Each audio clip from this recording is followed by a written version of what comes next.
Most people think the worst thing you can come home to is an empty house. They're wrong. I came home early, no warning, no call, no text. And I walked straight into a hospital room where my grandmother was fighting for her life, while my parents sat there like they were waiting for a bus. No panic, no urgency, no questions for the doctor. Just quiet. The kind of quiet that doesn't belong in a room where someone you love might die. That was the moment something inside me shifted. Because I've seen people in life or death situations before. And this wasn't shock. This was something else. Let me tell you something about coming home early. It's never just about the timing. It's about what you interrupt. I wasn't supposed to be back for another 10 days. My unit had wrapped up a training cycle ahead of schedule, something about a last-minute change in command priorities. Happens more often than people think. The military runs on plans, and then it runs on plans that replace those plans. I didn't tell anyone I was coming home. Not because I was trying to be dramatic. I just didn't feel like announcing it. After 15 years in uniform, you get used to showing up without ceremony. I figured I'd drive straight from the airport, maybe surprise Grandma first. She liked surprises, said it made her feel like life still had a few tricks left. Instead, I pulled into my parents' driveway and found it empty. That wasn't unusual. What was unusual was the voicemail waiting on my phone. "Call me when you land," my mother had said earlier that morning. "It's about your grandmother." No panic in her voice. No urgency. Just information. That should have been my first warning. I called back as I stood there in the driveway, duffel bag slung over my shoulder. She picked up on the second ring. "You're back," she said. Not "where are you," not "are you okay," not even "thank God." Just "you're back." "I landed early," I said. "What's going on with Grandma?" A pause. Not a long one, just long enough to notice. "She's at Mercy General," my mother said. "They admitted her this morning. It's probably just her heart acting up again." Probably. I've learned to pay attention to words like that. "Which floor?" I asked. Another pause. Then she told me. I was in my car before she finished the sentence. "I made it to Mercy General in 11 minutes. I will not be taking questions about that. Hospitals have a smell. It doesn't matter where you go, California, Texas, overseas, it's always the same. Clean, but not really clean. Like something is being covered up instead of removed." I walked into that building still in my boots, still carrying the dust of a place my parents couldn't pronounce, and headed straight for the ICU. I didn't stop at the desk. Didn't check in. Didn't slow down. The nurse tried to say something as I passed, but there's a look people in uniform carry when they're moving with purpose. Most folks don't get in the way of it. "Room 312? I remember the number because I stared at it for a second longer than I needed to. Then I pushed the door open. And there she was. My grandmother. The strongest woman I have ever known. Lying in a hospital bed that seemed too big for her now, machines breathing and blinking and humming around her like a language I didn't want to learn. Her skin looked wrong. Not just pale, hollow. Like someone had been slowly turning the lights down inside her for weeks. And sitting across the room, my parents. My father was in the chair by the window, legs crossed, hands folded like he was waiting for a meeting to start. My mother sat beside him, scrolling through her phone. Scrolling. In the ICU. I stood there for a full 3 seconds before either of them noticed me. 3 seconds is a long time when you're looking at something that doesn't make sense. My mother looked up first. "Oh," she said, "you're here." That was it. No rush toward me. No relief. No breakdown. Just oh. I set my bag down slowly. "What happened?" I asked. My voice came out steady. It always does when something's wrong. My father cleared his throat. "She had an episode this morning. Dizzy, confused. We brought her in." "We," I said. "Yes," he said. "We." I looked back at my grandmother. There were 4 lines in both arms. A monitor tracking her heart. Another tracking something else I didn't recognize. She looked smaller. I've seen soldiers look like that after weeks in the field. Drained. Used up. "How long has she been sick?" I asked. My mother shrugged. "A few weeks, maybe. You know how she is. She doesn't like to complain. I turned back to them. A few weeks. Neither of them said anything. And right there, right in that silence, I felt it. That shift. The same one I'd felt stepping into a room overseas where something had gone very, very wrong. Not fear. Not confusion. Recognition. Something is off. I walked to the side of the bed and took my grandmother's hand. It was warm. But it didn't feel like her. I leaned down slightly. "Hey," I said quietly, "I'm here." No response. Just the machines. I stayed there for a moment. Long enough to steady myself. Then I straightened and turned back toward my parents. They were watching me now. Really watching me. Not with concern. Not with grief. With something else. Calculation. That's when I knew. I didn't have proof yet. Didn't have facts. Didn't even have a full theory. But I had something better. Instinct. And mine was screaming. I reached into my pocket and pulled out my phone. My father frowned. "What are you doing?" I didn't answer. I opened my banking app. Scrolled through the accounts. The joint access permissions. The authorizations. Everything my grandmother had allowed over the years for convenience, for trust, for family. I started locking them. One by one. Access revoked. Permissions removed. Cards frozen. Transfers disabled. Every single door they had quietly been walking through. Closed. It took less than 2 minutes. When I was done, I put my phone back in my pocket. Silence. Then, my mother's phone buzzed. She glanced down. Frowned. Then my father's. Buzz. Buzz. Buzz. I watched their faces. Watched the confusion turn into something sharper. "What did you do?" my father asked. Calm voice. Too calm. I met his eyes. I secured Grandma's accounts. My mother stood up so fast her chair scraped the floor. "You can't just, those are family accounts." "No," I said. My voice didn't rise. It didn't need to. "They're hers." Another buzz. Another notification. My father reached for his phone, scrolling quickly now, his composure cracking just enough for me to see it. And there it was. Not grief. Not fear for her. Panic. Real panic. Over money. Over access. Over control. I looked at both of them, then back at the woman in that bed. And for the first time since I walked into that room, everything lined up. Not perfectly. Not completely. But enough. Enough to know this wasn't a bad morning. This wasn't age. This wasn't just a heart issue. This was something that had been building. Quietly. Deliberately. Right under their watch. And maybe because of it. I folded my arms and leaned back slightly. "We're going to figure out exactly what happened to her," I said. My mother shook her head. "You're overreacting." "Maybe. But I've learned something over the years. The people who say that the fastest are usually the ones with the most to lose." I glanced at their phones again as they kept lighting up with alerts they didn't understand. Then I looked back at them. And I thought, good. Now we're having the same kind of day. Let me tell you something about silence. There's the kind that lets you breathe, and the kind that waits for you to make a mistake. I grew up learning the difference in my parents' house. Dinner table quiet meant you didn't say the wrong thing. Living room quiet meant someone already had. And hospital quiet, especially the kind I was standing in now, meant people were choosing what not to say. I pulled a chair closer to my grandmother's bed and sat down, still in uniform, still carrying everything I hadn't unpacked yet, physically or otherwise. Behind me, my parents were whispering. Not about her condition. Not about the doctor. About the accounts. I didn't turn around. I didn't need to. The tone told me everything. "You didn't tell her about the joint access," my mother hissed. "I didn't think she'd come back early," my father shot back. That right there. That sentence. I didn't think she'd come back early. Not "we're glad you're here." Not "thank God you made it in time." Just "you weren't supposed to be here yet." I kept my eyes on my grandmother.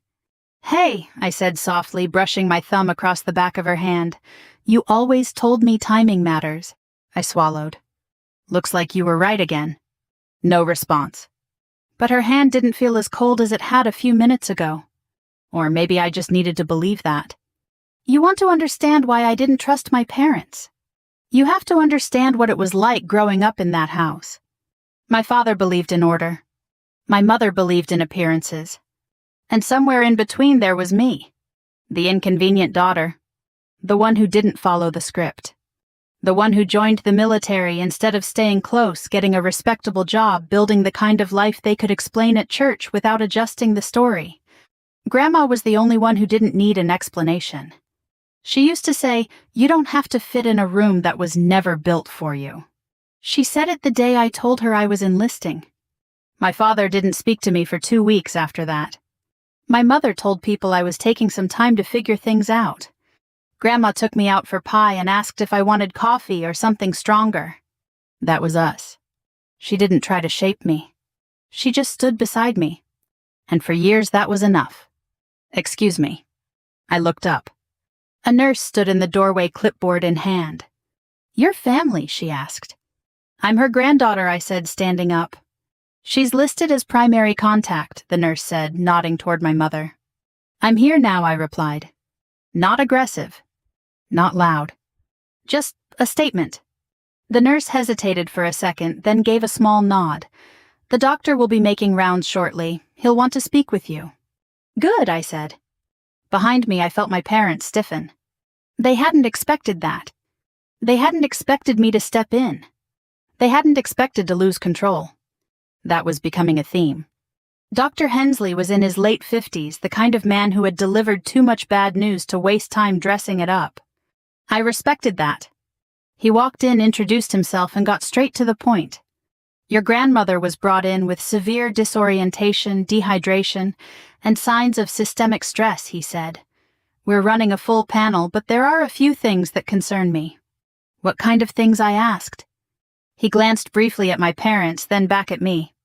The pattern isn't consistent with a single acute event, he said carefully. It suggests a progressive condition, something that's been developing over time. Time. That word again. How long? I asked. Hard to say without full results, he replied, but we're likely looking at weeks, possibly months. I felt something tighten in my chest. Weeks. Months. And no one thought to call me. No one thought to escalate.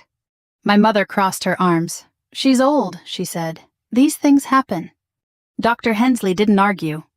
But he didn't agree either. That's one possibility, he said. One. I stepped closer. What are the other possibilities? He held my gaze.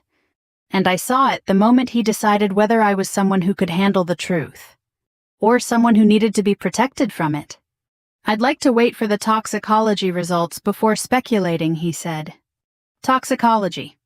That word doesn't show up in conversations about normal aging. My father shifted. Doctor, I think we're getting ahead of ourselves. I don't, I said. Quiet. Flat. Final. The room went still. Dr. Hensley nodded slightly. We'll know more within the next 24 hours, he said. In the meantime, she's stable, but we're monitoring her closely. Stable. That word should have comforted me. It didn't. After he left, no one spoke for a moment. Then my mother exhaled sharply. You're making this into something it's not. I turned to her slowly. Am I? Yes, she said. You come in here after being gone for God knows how long, and suddenly you think you know better than everyone. I know what I'm seeing, I said. And what's that? My father asked. I held his gaze. A timeline that doesn't make sense, I said. Symptoms that weren't taken seriously, and a doctor who just used the word toxicology in a sentence about my grandmother. Silence. Again. But this time it felt different. Heavier. Like something was pressing down on the room. You're overreacting, my mother said again, but her voice had lost some of its confidence. Maybe because she heard it too. That shift. I stepped out into the hallway, needing space. Needing air. Hospitals are strange that way. They're full of people, but you can still feel completely alone. I leaned against the wall and pulled out my phone. Not to check messages, to check patterns. I opened the banking app again. Scrolled further back this time. 3 months. 4. 5. Small withdrawals. Consistent. Regular. The kind of numbers that don't trigger alarms. 200 here. 300 there. Sometimes more. Always just under the threshold that would make someone ask questions. I started adding them up. 10,000. 11. Closer to 12? I stared at the screen. Then I scrolled to the account permissions. My grandmother's primary account. Access granted to my mother. Limited access to my father. Emergency override privileges. Of course. Emergency. I let out a slow breath. Funny how that word works. Depends entirely on who's defining it. Hey. I looked up. A voice I hadn't heard in years. Mrs. Alvarez. My grandmother's neighbor. She stood a few feet away, hands clasped, eyes tired but kind. I heard she was here, she said. I came as soon as I could. I pushed off the wall. Thank you, I said. She stepped closer. How is she? Stable, I replied. For now. Mrs. Alvarez nodded slowly. Then she hesitated. The kind of hesitation that means someone is deciding whether to say something they probably shouldn't. Your grandmother, she began. She hasn't been herself lately. I felt my stomach drop. How so? She was forgetful, Mrs. Alvarez said. Confused sometimes. Said her food tasted strange, that her tea didn't smell right. I closed my eyes for half a second. There it was. Another piece. She told me once, Mrs. Alvarez continued softly, that she thought something was wrong, but she didn't want to worry you. Of course she didn't. That was her. Always protecting. Even when she was the one who needed it. I opened my eyes. Did she say anything else, I asked? Mrs. Alvarez hesitated again, then nodded. She said she whispered that she didn't trust the house anymore. I stood there in that hallway, the hum of machines and distant footsteps fading into the background. Didn't trust the house. Her own house. The place she built. The place she raised us. I thought about the supplements on the kitchen counter. The withdrawals. The delayed hospital visit. The way my parents had been sitting in that room like nothing was wrong. And something inside me settled. Not in a comforting way. In a final way. This wasn't confusion. This wasn't age. This wasn't bad luck. This was something done slowly. Carefully. Deliberately. I turned back toward her room. Toward my parents. Toward whatever version of the truth they were still trying to hold together. And for the first time since I walked into that hospital, I wasn't just reacting anymore. I was planning. Let me tell you something about patterns. In the military, patterns keep you alive. They tell you when something's routine, and when something is staged to look like it. The problem is most people don't notice patterns until they've already paid for them. I was not most people. I left the hospital just after midnight. Not because I wanted to. Because I needed to. There's a moment in any situation, combat, crisis, or otherwise, where you realize sitting still is the worst thing you can do. My grandmother was stable. Monitored. Surrounded by machines that could do more for her than I could in that moment. But the answers, those weren't in that room. Those were somewhere else. And I had a feeling I knew exactly where to start. The house looked the same. That's the thing about places where something is wrong. They rarely announce it. The porch light was still on.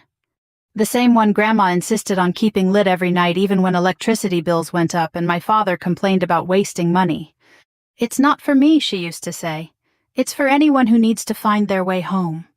I stood there for a second, key in hand. Then I unlocked the door. The first thing that hit me wasn't what I saw. It was what I smelled. Something faint. Sweet almost.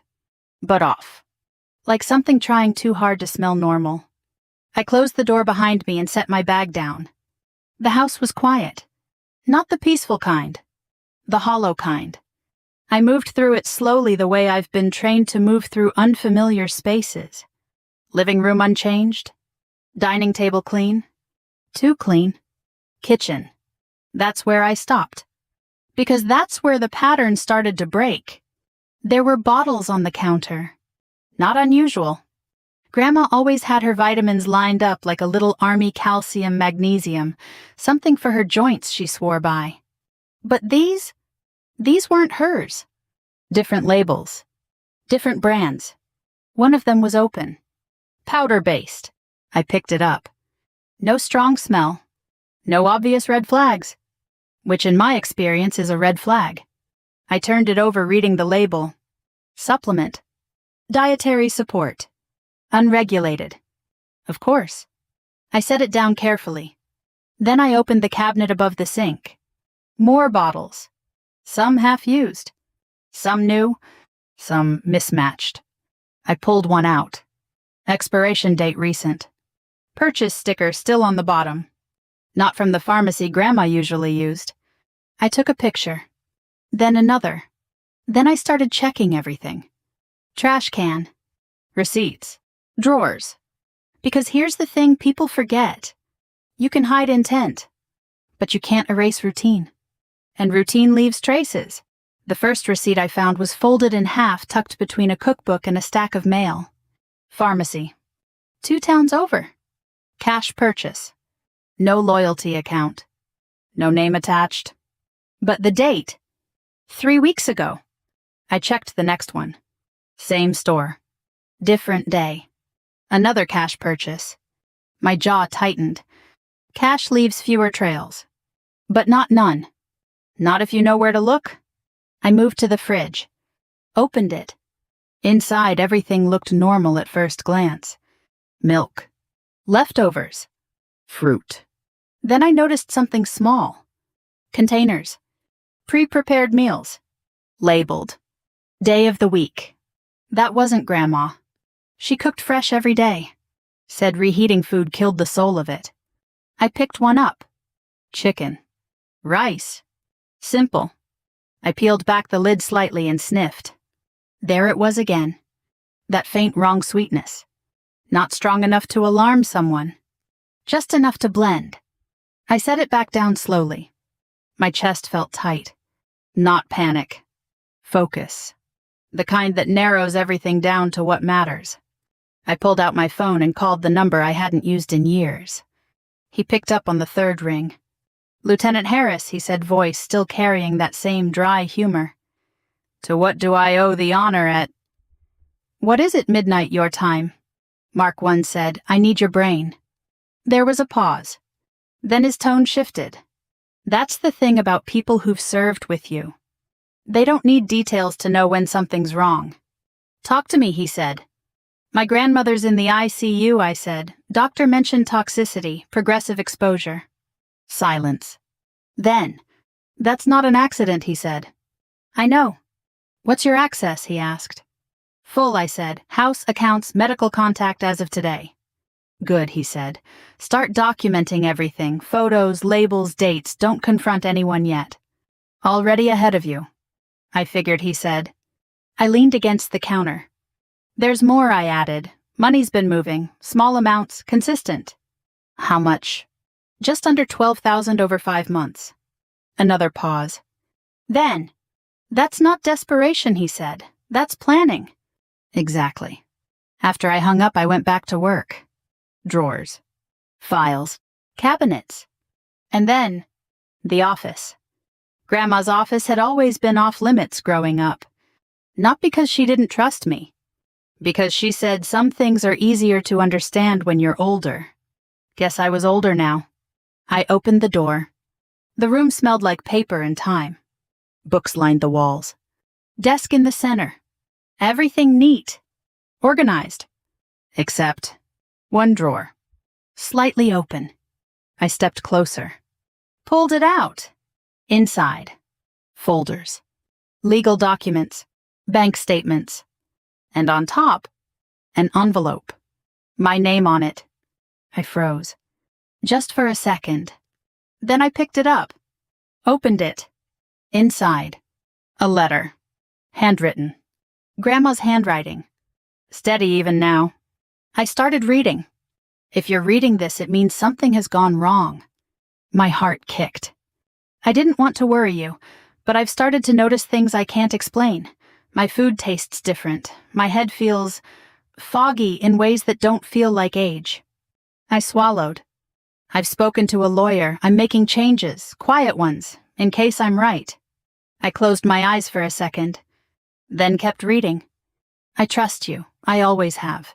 If anything happens to me, I need you to look carefully at everything. Not emotionally, carefully. That was her. Even now. Still teaching. Still guiding. And whatever you find, don't let them take what doesn't belong to them. I lowered the letter slowly. Don't let them. Not don't let it happen. Don't let them. I sat down in her chair, the one she used every morning with her coffee. And I looked around that room, at the life she built. The discipline. The order. The quiet strength. And then I thought about the hospital. The machines. The way she looked. And the way my parents had been sitting there. Calm. Waiting. Like the ending was already decided. My hands curled into fists. Not out of anger. Out of clarity. Because now I had more than instinct. I had intent. Her intent. And theirs. I pulled out my phone again. This time I wasn't checking. I was preparing. I called the bank. Requested full transaction histories. Flagged suspicious activity. Initiated a formal review. Then I called the lawyer listed in the folder. Left a message. Short. Direct. I'm her granddaughter. I have reason to believe there's financial exploitation and possible harm involved. I need to speak with you first thing in the morning. I hung up. Then I looked back at the kitchen. At the bottles. The food. The receipts. The small, careful steps someone had taken over time. And I realized something that made my stomach turn. This wasn't rushed. This wasn't sloppy. This was patient. Measured. Intentional. The kind of thing you only do when you think no one is watching. I stood up. Folded the letter carefully. Slipped it into my jacket. And headed for the door. Because I needed to get back to the hospital. Back to her. Back to the room where my parents were still sitting. Still pretending. Still waiting. But not for long. Because now, I knew. Not everything. Not yet. But enough. Enough to stop reacting. Enough to start controlling the situation. And most importantly, enough to make sure whatever they had started didn't get to finish. Let me tell you something about secrets. The dangerous ones aren't the ones people hide well. They're the ones they think they've already gotten away with. Those are the ones that make people sloppy. Confident. Careless. My parents weren't careless yet. But they were getting close. I was back at Mercy General before sunrise. The sky had that gray-blue color that makes everything feel unfinished, like the day hasn't decided what it's going to be yet. I parked in the same spot. Walked the same path. But I wasn't the same person who had walked into that building a few hours earlier. Before I had questions. Now, I had direction. The ICU looked the same. Machines humming. Lights low. People moving in quiet, practiced rhythms. My parents were still there. Same chairs. Same positions. Different faces. Because now, they knew something had shifted. My mother stood up the moment she saw me. "We need to talk," she said. "I agree," I replied. But I didn't stop walking. I went straight to my grandmother's bed. Took her hand. Still warm. Still there. "Morning," I said softly. "You always liked mornings." I let that sit for a second. Then I turned. "What exactly have you been giving her?" I asked. No build-up. No easing into it. Just the question. My father blinked. "What are you talking about?" I tilted my head slightly. "The supplements," I said, "the meals, the powder in the kitchen that doesn't belong to anything she's ever taken in her life." My mother's face tightened. "That's just nutritional support," she said quickly. The doctor suggested. "Which doctor?" I asked. Silence. There it was again. That pause. The one that fills the space where truth should be. My father stepped forward. "You're out of line," he said. No, I replied calmly. I'm right on time. He didn't like that. I could tell. Because my father has always been the kind of man who believes control comes from being the loudest person in the room. The problem is, that only works until someone else stops reacting to the volume. I wasn't reacting anymore. I was observing. I went to the house, I said. That got their attention. You what? My mother snapped. I went to the house, I repeated. I checked the kitchen, the cabinets, the receipts. I watched their faces. Small changes. Subtle. But there. The kind you only see if you're looking for them. And my father said, and I found things that don't make sense, I said. That doesn't mean anything, my mother said quickly. You don't live there. You don't know what we've been dealing with. I know exactly what you've been dealing with, I said. My voice stayed level. Even? Controlled. You've been dealing with a woman who was getting ready to change her will. That landed. Hard. My mother's mouth opened. Closed. My father's eyes sharpened. Where did you hear that, he asked? I didn't answer. Because I didn't need to. The reaction told me everything. I stepped closer. Lowered my voice just enough to make them lean in. She knew something was wrong, I said. She told someone she didn't trust the house anymore. My mother shook her head. That's ridiculous. She wrote me a letter, I said. That stopped her. Completely. The room didn't go silent. But it might as well have. Because in that moment the truth shifted from possibility to confirmation. You're making this into something ugly, my father said, his tone tightening. Your grandmother is sick. That's all this is. No, I said. That's not all this is. I held his gaze. You didn't take her to the hospital when this started, did you? We monitored her, my mother said. We didn't want to overreact. You didn't want anyone looking too closely, I said. Her face flushed. That's not fair. What's not fair? I cut in quietly as a woman getting weaker for weeks while the people around her pretend it's normal. Dr. Hensley walked in before either of them could respond. Timing. I've always appreciated good timing. Good morning, he said, glancing between the three of us. Something in the air must have registered. Because his posture shifted slightly. More alert, more careful. Doctor, I said, do you have the results? He hesitated. Just for a fraction of a second. Then he nodded.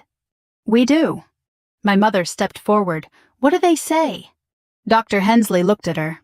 Then at me. Then back at her. And I watched him make a decision.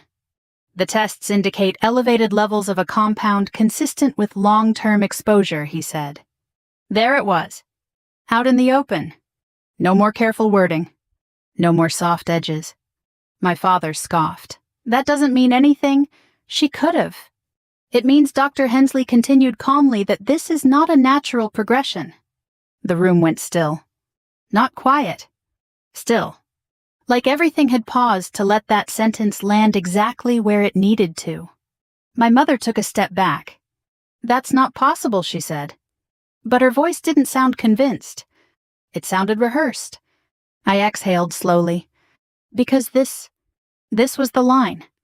The point where things stopped being suspicion and became fact. I looked at my parents. Really looked at them. Not as my mother and father. As two people standing in a room where the truth had just walked in and introduced itself. You need to explain, I said. My father shook his head. We don't need to explain anything. This is a misunderstanding. Then clear it up, I said. He opened his mouth. Closed it. Looked at my mother. She didn't look back. That told me more than anything else had so far. Dr. Hensley cleared his throat. I'm going to recommend further testing and monitoring, he said. And given the nature of these findings, we'll also be documenting everything carefully. Documenting. Another word that changes the temperature of a room. Because documentation leads to questions. Questions lead to answers. And answers. Well, answers don't always stay where you want them. After he left, my parents didn't speak right away. They didn't need to. The weight of what had just been said was doing all the talking. I stepped back toward my grandmother. Took her hand again. Still warm. Still fighting. I've got you, I said quietly. Then I looked up. And this time I didn't hide anything. You're done controlling this, I said. My father laughed. Short. Sharp. You think locking a few accounts changes anything? I met his eyes. It already has. Because I could see it now. Clear as day. The shift. The panic underneath the anger. The calculation behind every glance. They weren't thinking about her. They were thinking about what they were losing. And how fast it was happening. I reached into my pocket, pulled out my phone, and showed them the screen. Bank notifications. Access revoked. Pending reviews. Flagged transactions. Every door they had been quietly walking through. Gone. My mother stared at it. Then at me. You had no right. I had every right, I said. She trusted us. She trusted you not to take advantage of her, I said. Silence. Again. But this time, it wasn't defensive. It wasn't controlled. It was fragile. Because now, the truth wasn't just in the room. It was everywhere. In the numbers. In the records. In the tests. In the things they hadn't thought anyone would connect. I stepped closer. Just enough to make sure they heard me clearly. This doesn't end quietly, I said. My father's jaw tightened. My mother's eyes filled with something that looked like fear. Real fear. Not the kind you show. The kind you feel when you realize the story you've been telling yourself is about to fall apart. And there's nothing left to hide behind. I glanced back at my grandmother. Then at them. And I thought, you had time. Weeks. Months. To stop.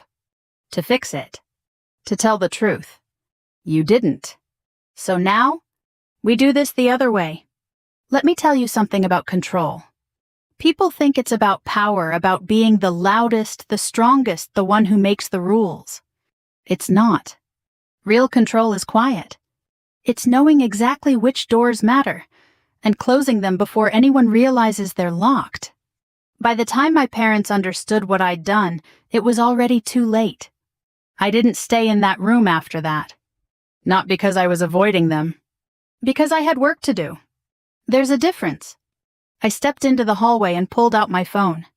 First, call bank compliance. Second, fraud investigation unit. Third, the attorney listed in my grandmother's documents. Margaret Hale. 32 years practicing elder law. The kind of woman who didn't waste time asking if something felt wrong. She asked for evidence and built a case around it. She answered on the first ring. This is Hale. My name is Rachel Carter, I said. I believe my grandmother is being financially exploited, possibly worse. Silence. Then, do you have documentation? Yes. Do you have access? Full as of last night. Good, she said. Then we move quickly. No sympathy. No hesitation. Just movement. I respected that. Within 20 minutes, I had a list. Documents to secure. Transactions to flag. Permissions to revoke that I hadn't even known existed until she said them out loud. Because here's the thing. People who do this kind of thing, they don't just use the front door. They build side entrances. Back doors. Hidden access points you only find if you know where to look. Margaret knew where to look. And now, so did I. Rachel. I turned. My father stood at the end of the hallway. Alone this time. That was new. He approached slowly, hands in his pockets, posture relaxed. Too relaxed. I think we got off on the wrong foot in there, he said. I didn't respond. He stopped a few feet away. You've been gone a long time, he continued. Things have been complicated. Complicated, I repeated. Yes, he said. Your grandmother's health, the finances, the house. The house, I said. He nodded. Upkeep isn't cheap. We've been managing a lot. I studied him. Not as a daughter. As a problem. Because that's what he was now. A variable in a situation that needed to be contained. You've been managing her money, I said. Yes, he said quickly, with her permission. For emergencies. He hesitated. Just long enough. Well, yes, but what I asked. His jaw tightened. You don't understand how hard this has been, he said. We've been here every day. We've taken care of her while you were off. Serving, I said. He blinked. I was going to say, away, he said. Of course you were. There it was again. That shift. That small quiet dismissal. The one I'd grown up with. The one that turned everything I did into something lesser. I felt it. Recognized it. And let it pass. Because it didn't matter anymore. Not here. Not now. I spoke to the bank, I said. His expression didn't change. But his eyes did. They're reviewing the last 6 months of activity, I continued. Every withdrawal, every transfer, every authorization. That's unnecessary, he said. No, I replied. It's overdue. He took a step closer. Lowered his voice. Rachel, he said you're making a mistake. I tilted my head. Am I? Yes, he said, because once you start something like this, you can't undo it. I held his gaze. Good, I said. That's when I saw it. For the first time. Not irritation. Not frustration. Fear. Real unfiltered fear. Because he knew. He knew I wasn't bluffing. He knew I wasn't going to back down. And most importantly, he knew I was already too far in to stop. Listen to me, he said, voice tightening. Whatever you think is happening, it's not what you think. She wrote me a letter, I said. He froze. Just for a second. But it was enough. She knew something was wrong, I continued. She was making changes, quiet ones. His eyes flicked toward the ICU doors. Then back to me. She didn't understand what she was doing, he said quickly. She was confused. No, I said, she was clear. I took a step forward. And this time I let a little edge into my voice. The only thing she was confused about was why the people she trusted were the ones she couldn't trust anymore. He didn't respond. Didn't argue. Didn't even try. Because there are moments when people realize the version of reality they've been defending doesn't hold up anymore. This was one of those moments. My phone buzzed. I glanced down. Margaret. I answered immediately. Yes. Rachel, she said, we've got a problem. My grip tightened. What kind of problem? Your grandmother initiated changes to her estate 6 weeks ago, she said, removing both of your parents from key positions of control. I closed my eyes briefly. There it was. The motive. Clear. Simple. Dangerous. And I asked. And someone tried to halt the process, she said. Called in claiming to be her assistant. Requested updates. Tried to delay finalization. I didn't need to ask who. I already knew. They used a personal phone number, Margaret added. We have it on record. My eyes lifted slowly to my father. He was watching me now. Really watching. Trying to read what I knew. How much I knew. How soon can you get here, I asked. An hour, she said. And Rachel, don't confront them again until I arrive. I almost smiled. Too late for that. I hung up. My father didn't speak. Didn't need to. The air between us had changed. Completely. You tried to stop her, I said. It wasn't a question. His jaw flexed. You don't understand. No, I said, you don't. Behind me I heard movement. My mother. She stepped into the hallway, eyes sharp, voice already raised. What's going on? She demanded. I turned slightly. Just enough to see both of them. Both sides of the same story. You're losing, I said. Simple. Direct. Accurate. My mother laughed. Too loud. Too fast. That's ridiculous. Is it? I asked. I held up my phone. Bank investigation, I said. Legal review, medical documentation, timeline analysis. Her smile faltered. Just a little. But please, I added calmly, tell me again how this is nothing. They didn't answer. Because they couldn't. Because now, the pieces were connecting. And once that starts, you can't stop it. I slipped my phone back into my pocket, looked at both of them one last time, and felt something settle inside me. Not anger. Not even satisfaction. Something colder. Something cleaner. Certainty. Because now, I wasn't chasing the truth anymore. I was closing in on it. And there was nowhere left for them to go. Let me tell you something about the moment everything falls apart. It doesn't explode. It doesn't scream. It arrives. Quietly. With paperwork, witnesses, and a timing so precise it feels personal. And when it gets there, you don't fight it. You watch it happen. Margaret Hale walked into Mercy General like she owned the building. Not loudly. Not dramatically. Just with purpose. Dark blazer, leather folder, the kind of presence that makes people step aside without being asked. I met her at the entrance. She didn't waste time with pleasantries. Show me everything, she said. I handed her my phone. Photos. Receipts. Transactions. The letter. She flipped through it all in under a minute. Then she looked up. They got greedy, she said. Simple. Direct. And completely accurate. We walked into the ICU together. My parents were already there. Of course they were. Where else would they be? They turned when we entered. My mother's eyes moved from me to Margaret. Then back. Who is this? She asked. Representation, Margaret said before I could answer. That landed exactly the way it needed to. My father straightened. We don't need a lawyer, he said. Margaret smiled. Not kindly. That's not your decision, she replied. I stayed quiet. Because this wasn't about emotion. This was about structure.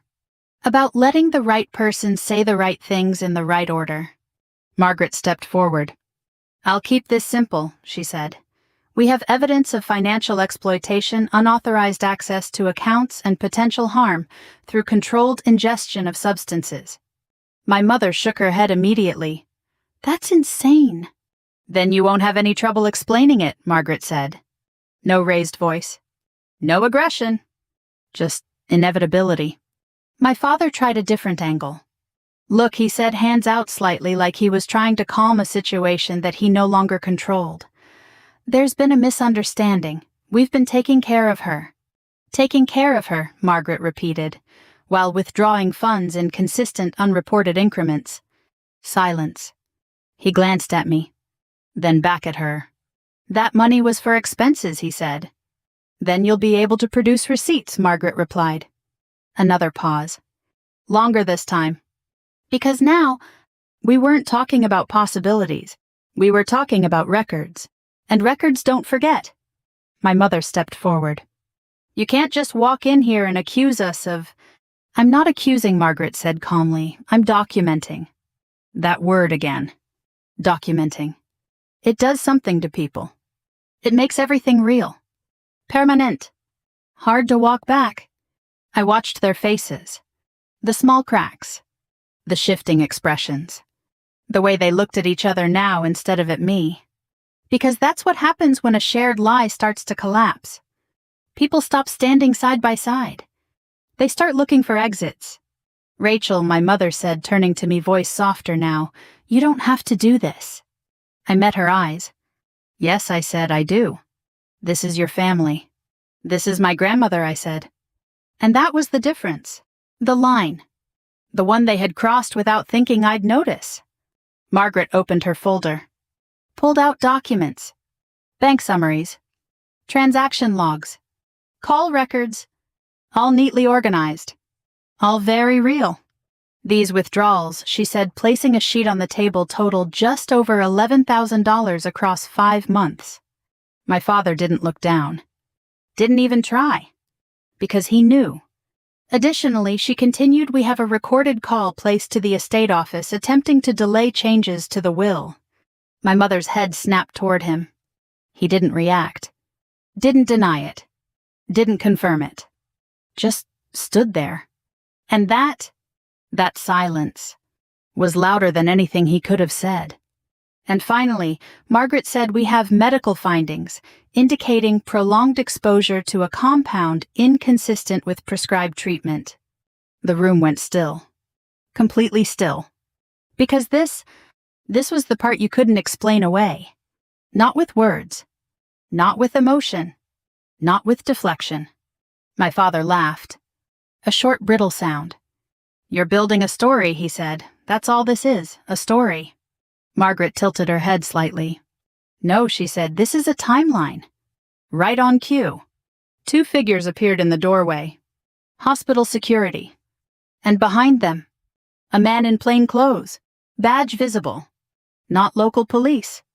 Something a little more specific. My mother saw them first. Her face drained of color. What is this? She whispered. Margaret didn't look back. Procedure, she said. The man stepped forward. Mr. and Mrs. Carter, he asked. My father didn't answer. My mother shook her head instinctively, like she could refuse reality if she didn't acknowledge it. We need to ask you a few questions, he said. That's how it always starts. Questions. Not accusations. Not yet. But the tone.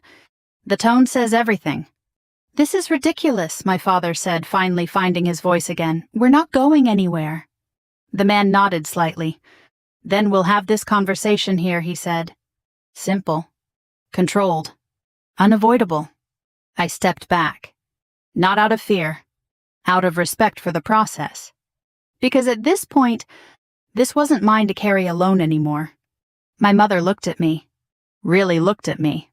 And for the first time, there was no performance. No control. Just realization. You did this, she said. I held her gaze. No, I replied. You did. You started it, I said. She flinched. Just slightly. But it was enough. Because now, she understood. This wasn't something that could be smoothed over. Or explained away. Or buried under family. This was something that had moved beyond them. Beyond me. Into a place where facts mattered more than feelings. The questions started. Names. Dates. Transactions. Calls. They answered some. Avoided others. Contradicted each other once. That was the moment I knew it was over. Because once people start breaking from the same story, there's no putting it back together. I stepped into the hallway.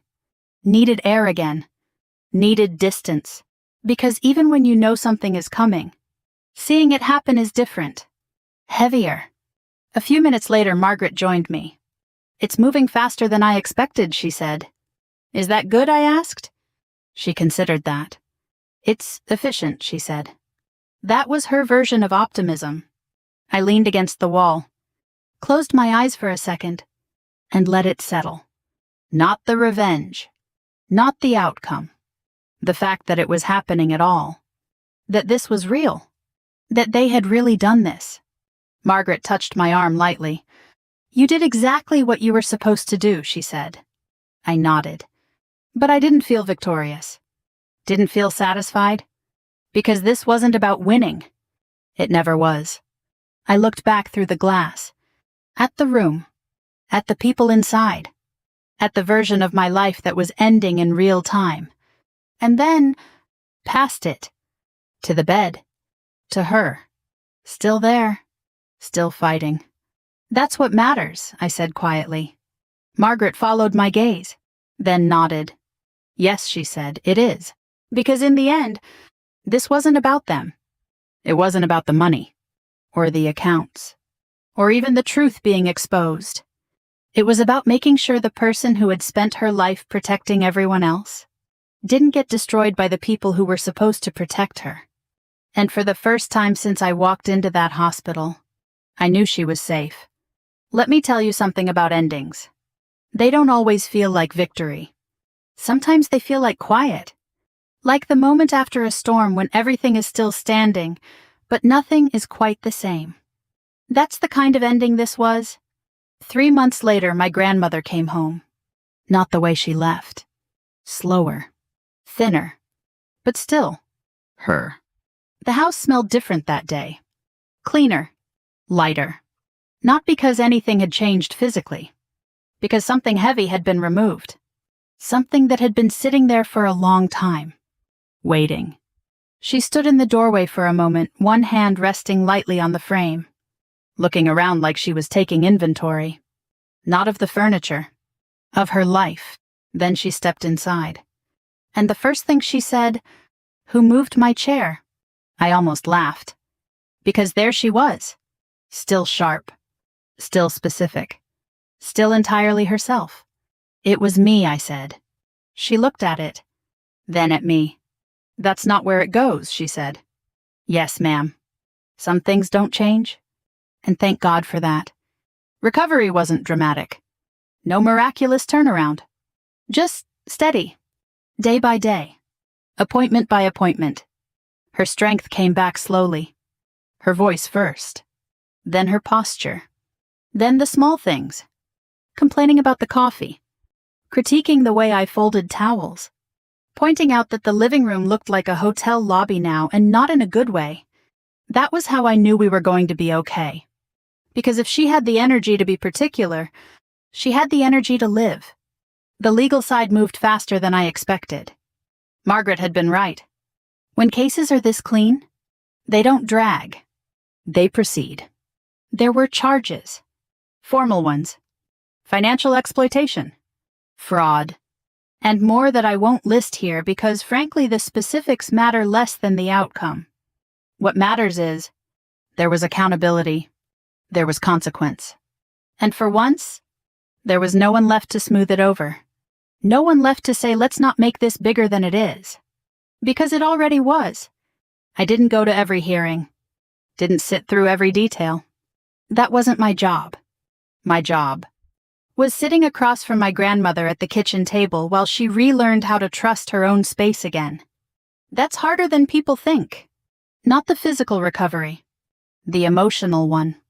The part where you stop questioning every glass of water. Every meal. Every moment you feel a little off. That takes time. Patience. And someone sitting across from you who isn't going anywhere. One afternoon about a month after she came home, she looked at me over her tea. The real kind. The one she made herself. "You knew, didn't you?" she asked. I didn't pretend to misunderstand. "I suspected," I said. She nodded. Slow. Measured. "I did too," she said. That didn't surprise me. She had always been sharper than people gave her credit for. "Why didn't you tell me?" I asked. She smiled slightly. "Because I didn't want you to come home for the wrong reason," she said. I leaned back in my chair. "That's not how that works," I said. "I know," she replied, "but I was hoping I was wrong." I let that sit for a moment. Then I said, "You weren't." "No," she said quietly. "I wasn't." We didn't talk about them much after that. Not because it didn't matter. Because it didn't need to. Some things don't require constant revisiting. They settle where they belong. And you move forward. The paperwork came last. Final adjustments. New authorizations. Updated directives. Margaret handled most of it. Efficient. Precise. Exactly what we needed. But my grandmother insisted on signing everything herself. No shortcuts. No assumptions. "I'm not giving anyone a reason to question this again," she said. I understood that. Perfectly. The house changed in small ways. Subtle ones. Locks replaced. Systems updated. Routines shifted. Not out of fear. Out of awareness. Because once you've seen what people are capable of, you don't pretend you haven't. You adjust. One evening we sat down for dinner. Nothing special. Just chicken vegetables, the kind of meal she used to make without thinking.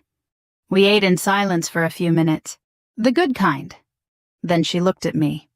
"I'm proud of you," she said. Just like that. No build-up. No ceremony. And I'll tell you something. I've been commended. Decorated. Recognized in ways that are supposed to mean something. But nothing has ever landed the way that did. Because it came from the one person who had seen me clearly. From the beginning. "I didn't do anything special," I said. She raised an eyebrow. "You came home," she said. That was it. That was her whole explanation. And maybe she was right. Maybe that's all this was. Not strategy. Not timing. Not even instinct. Just showing up. At the exact moment it mattered. Later that night I stood on the porch. The same light still on. Same soft glow. Only now, it felt different. Not like something guiding people in. Like something keeping the dark out. I thought about that day. The one where everything changed. The one where I walked into that hospital room and saw something that didn't make sense.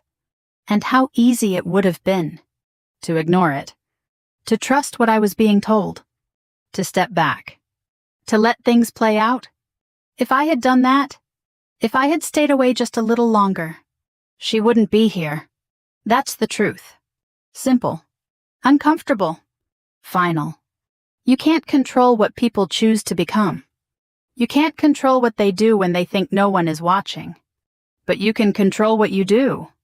When you see it. When the pattern breaks. When the silence feels wrong. When something inside you says, "This isn't right." I came home early.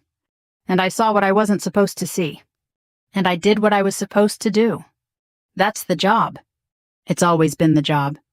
If this story made you think about family, about trust, about the moments when something doesn't feel right, tell me where you're watching from and what you would have done in my place. I read every comment. And if you want more stories like this, real, grounded, and a little too close to home, sometimes consider subscribing. We share them every day. Because sometimes the stories that stay with you are the ones that remind you to pay attention, to trust your instincts, and to show up before it's too late. Let's keep going together.